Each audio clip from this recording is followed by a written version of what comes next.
ano ba sa tingin niyo yung appropriate description sa kanya? Because often he's described as a reformer.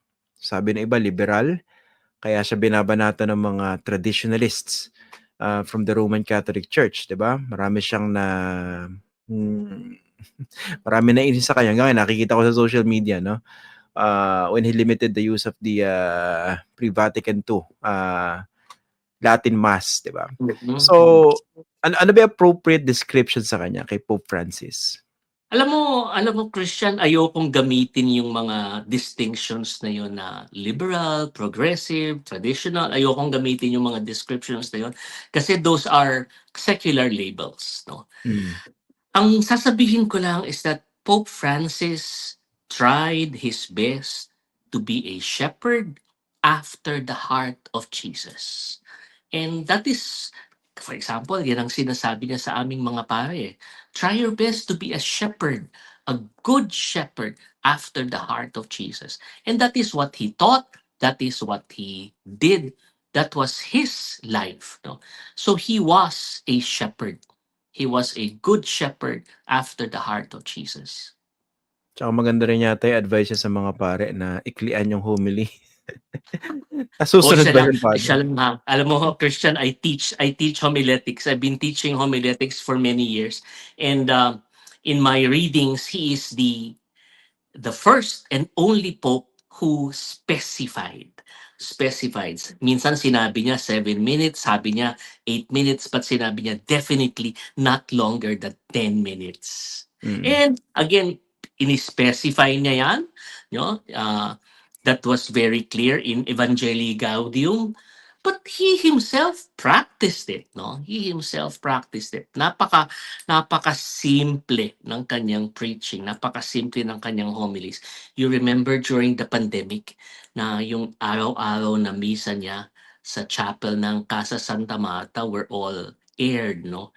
And so we had the feel of that, and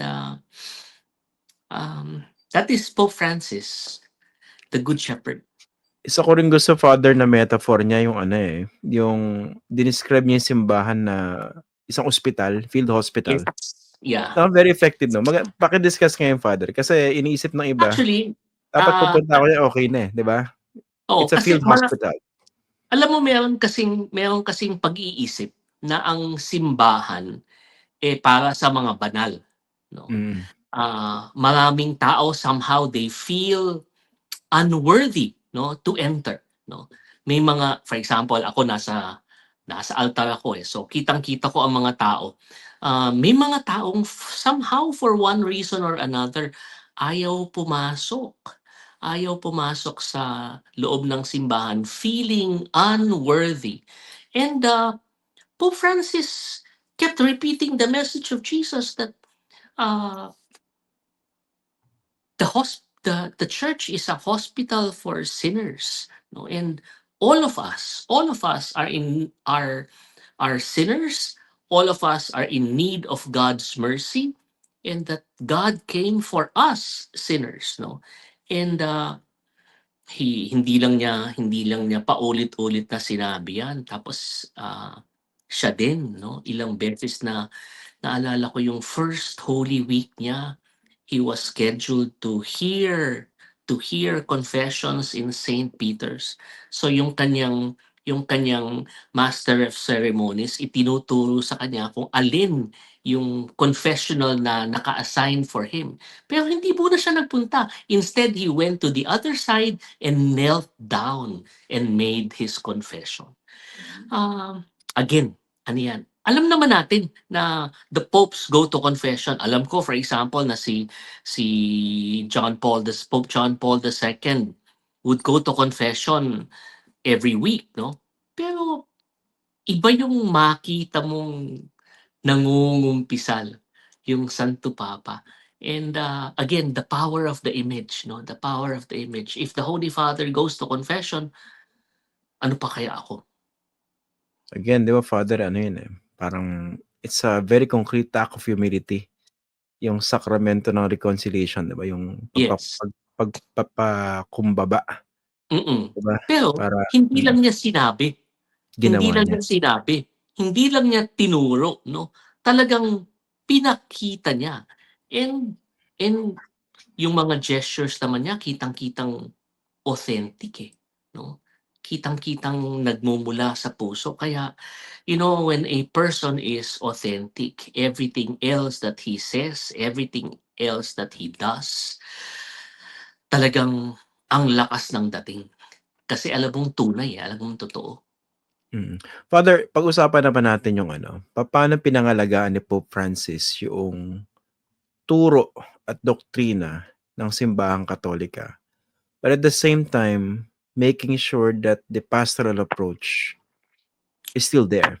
Kasi madalas yung mga nakukonfuse dyan, di ba? Sinasabi, si Pope Francis, liberal yan, reformer yan, payag na yan sa ganito.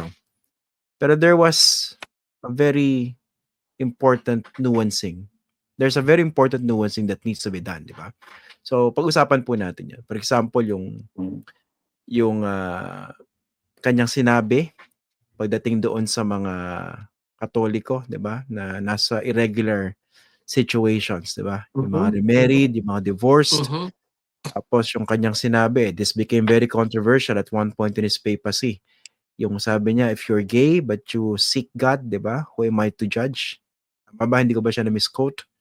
Yung Yeah. gano'n, no? Paano niya Yes. pinangalagaan yung doktrina at the same time, he remained as a pastor? Precisely, no? Kasi nga, kanina pinag-usapan natin that the church is a field hospital, no? Um, May mga tao kasi na ang pakiramdam nila, because of certain issues, no? May mga tao na pakiramdam nila hindi sila karapat-dapat.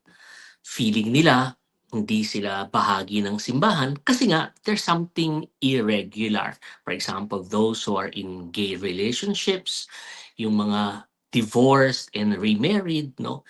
Um, Hindi niya binago ang doctrine, no? Mm. Hindi niya binago ang doctrine. And yet, sinabi niya na all of you are children of God. So, ang reflection ko doon, was it 3 Sundays ago? Remember the woman, yung the gospel about the woman caught in adultery, and yung mga scribes and Pharisees brought her to Jesus kasi gusto nila na ipataw ni Jesus yung punishment sa kanya. But for Jesus, it's not the law that is important, it's not the punishment that is important, it is the person of the woman. So sabi niya, has anyone stoned you? Neither do I. Go and sin no more. Pope Francis did the same thing. It's not the teaching itself that's important. It's not the law that's important. It's the person. And without saying it, he was actually saying the same thing that Jesus did. No? Mm. Neither do I condemn you. Go and sin no more. Yun ang pagkakaiba ng approach ni Pope Francis.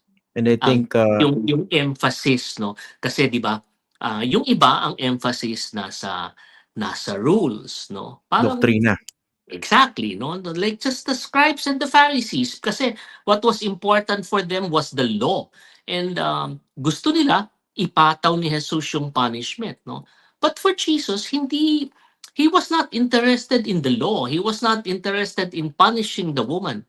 It is the woman, the person of the woman who mattered to Jesus. Parang the Sunday before that, yung gospel naman, yung prodigal son, no? So the sins of the son are not important to Jesus.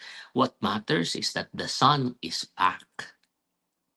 Curious ako, Father, nagkaroon din ba kayo ng mga ganyang conversations before, especially at the height of the issues regarding irregular situations or irregular couples, no? At saka for instance, yung issue ng LGBTQ. Nagkaroon ba kayo ng mga ganyang conversations then where you had to explain where the Pope was coming from with traditionalists?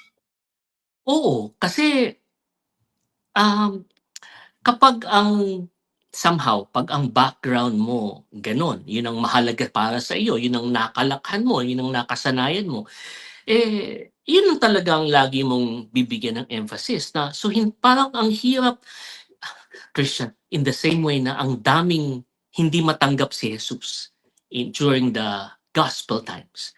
Ngayon, ang dami ding hindi matanggap si Pope Francis kasi iba yung emphasis niya. Yun lang. So, it's a matter of parang of asking which side are you on? Are you on the side of the law or are you on the side of the person? And they are two sides of the same reality. Diba? So si Pope Francis was always emphasizing the importance of the person, the importance of love.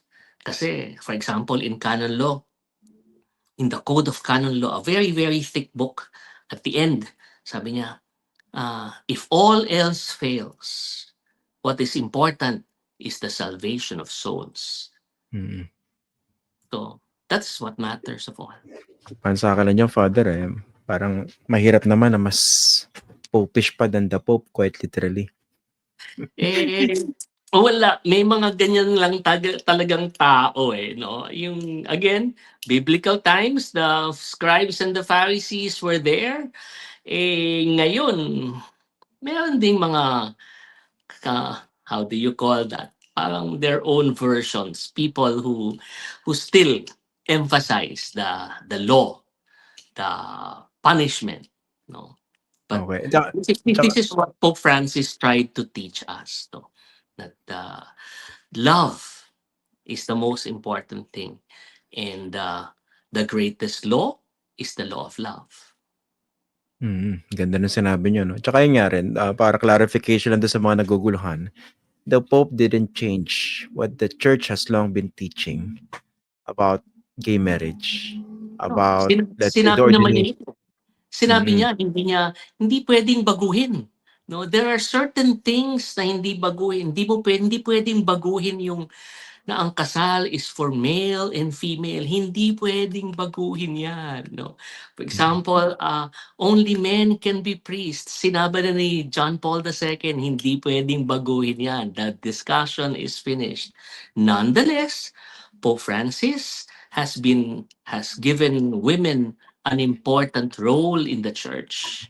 More roles sa Yes, simbahan. definitely. Hindi lang kasama, of course, yung ordination of women into the Eh, priesthood.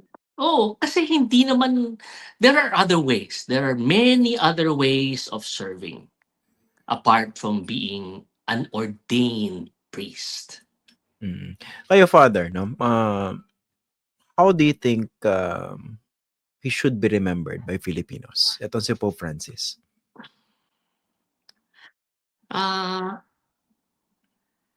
I think he will be remembered as a pope who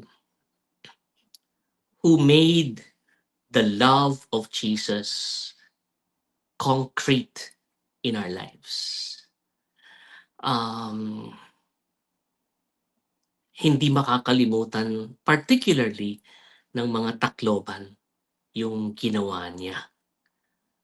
Habang buhay sila, hinding-hindi nila makakalimutan yun na nakiramay sa kanila ang Santo Papa sa panahon ng kanilang pagdurusa, na ipinaramdam sa kanila na hindi sila nag-iisa, na ang Diyos ay kapiling nila sa kanilang paghihirap. Okay. Finally, Father Aris, no? Of course, sa period of mourning pa tayo, pero syempre darating talaga yung time and it had to be done, yung pagpili ng susunod na Santo Papa. Of course, ayoko pag-usapan kung sino ba yung mga napipisil. No? Ayoko magbukong parang Alam mo, there are many terms to describe this period. Unang-una, sede vacante.